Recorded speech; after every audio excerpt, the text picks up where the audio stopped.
काम है ठाकुर जी को रंगे हाथ पकड़ना। अच्छा, आज सखियों ने एक काम किया, एक ऊंचे से छीके पर माखन टांग दिया। ऊंचे से छीके पर माखन टांगा और दरवाजे पर महाराज लगा, दरवाजे पर एक घंटी बांध दी। सखियों की बुद्धि देखो, एक घंटी बांध दी।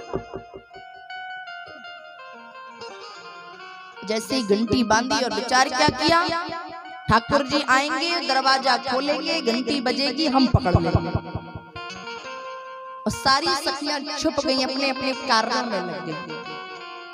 पर कहते हैं ना, अगर चोरी करने वाला अगर इतना प्लान करता है, इतना विचार बनाता है, महाराज अगर कोई व्यक्ति अपने माल की इतनी सुरक्षा करता है, तो चोर तो फिर कितना दिमाग लगाता है। ठाकुर जी है ना, सखियों ने बड़ी उचित व्यवस्था की है ठाकुर जी को पकड़ने की। पर ये ठाकुर जी है महाराज, वैसे ठाकुर जी नित्य प्रतिदिन दरवाजे से जाते थे, पर आज ठाकुर जी दरवाजे से नहीं गए, खिड़की से आए। स्वयं खिड़की से पधारे और जितने सखा बाहर थे उनसे कह दिया, अभी कोई भी व्यक्ति दरवाजे को हाथ ना लगे।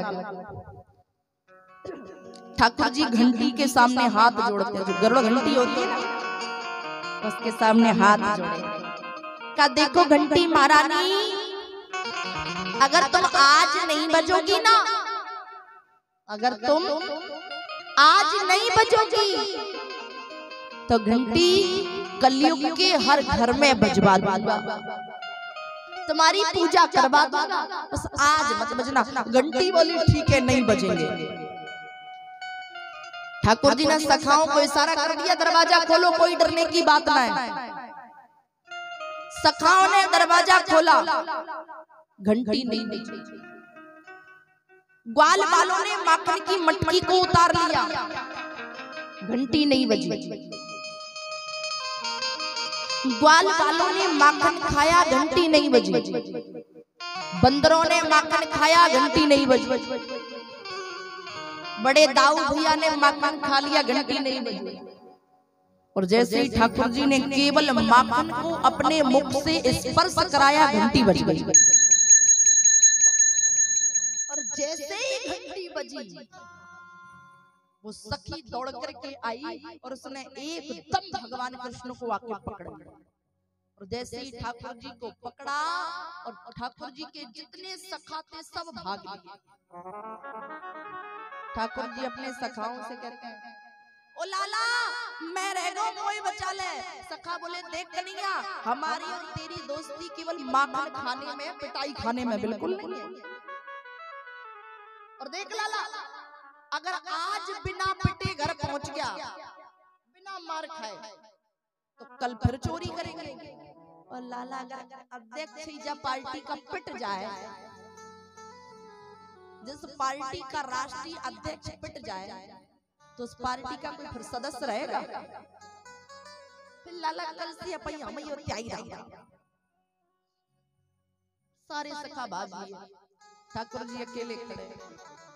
ठाकुर जी उससे कहते हैं, तुमसे तो 2 मिनट बाद में बात करूंगा, पहले या घंटी से बात कर ले। ठाकुर जी बोले, क्या घंटी?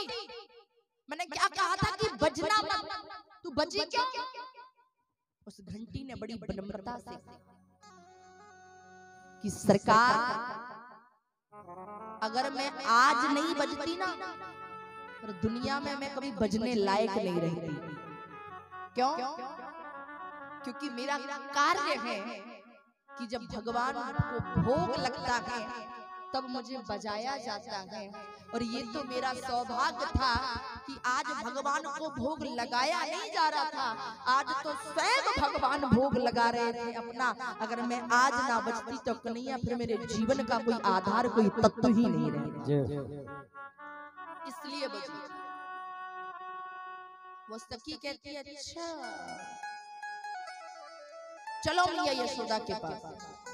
यशोदा मैया ज्यादा कहती है ना, मेरा लाला चोरी नहीं करता, मेरा लाला चोरी नहीं करता, चलो। ठाकुर जी कहते हैं काकी, वो सखी बोली ए कन्हैया तेरी काकी माकी नहीं हो, तेरी भाभी हो भाभी। कन्हैया जी बोले ले तू भाभी है, भाभी ऐसी नहीं होती। बोले भाभी तो ऐसी होती है जो अपने देवर को पकड़ के बिठाए और फिर कहे लाला ने कर खा ला। तुम कैसी भाभी हो? सखी बोली क्या कहा? ठाकुर जी कहते हैं जहां काम दादागिरी से ना चले वहां काम अक्सर प्रेम से बन जाता है।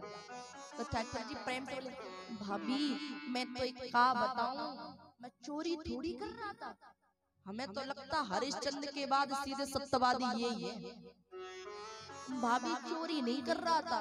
तो बोले मैं तो रास्ते से जा रहा था, मैंने देखा कि तेरे माखन में बहुत ज्यादा चींटी है, तो मैं तो उन चिंटियों को निकाल निकाल के फेंक रहा था, एक तो तेरी मदद कर रहा था।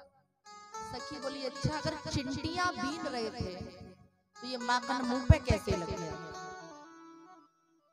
अब कन्हैया जी बोले मोए पतो मैं जब चिंटी निकालूंगा काम करे तो भाभी तुम प्रसन्न है कि मोए ने माखन तो खिलाओगी, इसलिए अपने हिस्से का माखन खा रहा था, मैं चोरी थोड़ी कर रहा था।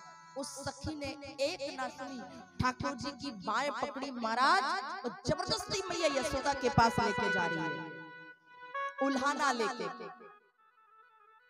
अब ठाकुर जी ने सोचा कि जब बात क्रोध से भी नहीं बन रही, प्रेम से भी नहीं बन रही, तो फिर अपनी दादागिरी काय को छोड़े, फिर अपनी दादागिरी कम क्यों करे? ठाकुर जी बोले क्या है भाभी? बोले क्या? बोले गोकुल तेरा मायका है कि ससुराल? क्या कहा? बताओ ये गोकुल तेरा मायका है कि ससुराल? सखी बोली ससुराल है। अच्छा बोले हाँ। ठाकुर जी बोली एक बात बता, अपनी ससुराल में ये फट्टा सा मुंह खोल के जा रही है, शर्म नहीं आ रही? ये बात तो अच्छी की। उस सखी ने जैसे ही लंबा सा घूंघट डाला, ठाकुर जी बोले बस बन गया काम अपना, अब कोई नहीं है जो अपन को रंगे हाथ पकड़ सके, बन गया। अब ठाकुर जी ने देखा महाराज कि उसी सखी का बेटा दूर एक पेड़ के नीचे बैठा था और उस सखी के बेटे ने ठाकुर जी से इशारे में पूछा, जानते हो क्या पूछा? लाला। बोले कहाँ जा रहे हो? ठाकुर जी ने भी इशारे में कहा भैया क्या बताऊं, 4 बार तो जबरदस्ती तेरी माँ मुझे भोजन करा चुकी है, माखन खिला चुकी है, अब 5वीं जगह और ले जा रही है भोजन कराने, माखन खिलाने। ठाकुर जी ने पूछा क्यों? हमारा तो 4 जगह हो गया, 5वीं जगह जा रहे हैं, तुमने एक आध बार सुबह से माखन खाया? सखा बोले लाला तुम्हें 4 बेर, हमें एक बेर नहीं। का सखा बोला कन्हैया तुम्हारा सुबह से 4 बार भोजन हो गया, माखन खा लिया, या एक भी बार नहीं। तो ठाकुर जी ने कहा लाला मेरे तो बड़ो पेट भर रहा है, एक काम कर तू आजा जल्दी से। अब जैसे ही वो आया ठाकुर जी बोले ए भाभी अब तू 1 घंटा से मेरे ये वालों हाथ पकड़े तो बड़ा दर्द है रहा है, एक काम कर तू ये वालों हाथ छोड़ देने कि ये वालों हाथ पकड़। बेचारी घूंघट डाले थे, ठाकुर जी ने अपना हाथ छुटाया और उस सखी के हाथ में उसी के पुत्र का हाथ देख करके ठाकुर जी ने ऐसी दौड़ी लगाई कि महाराज शॉर्टकट गली से आके नंद बाबा के महल में आके बिस्तर में आके आराम से सो लिए। एक बात बताओ, चोर की पहचान बता दूं कहो तो? चोर की पहचान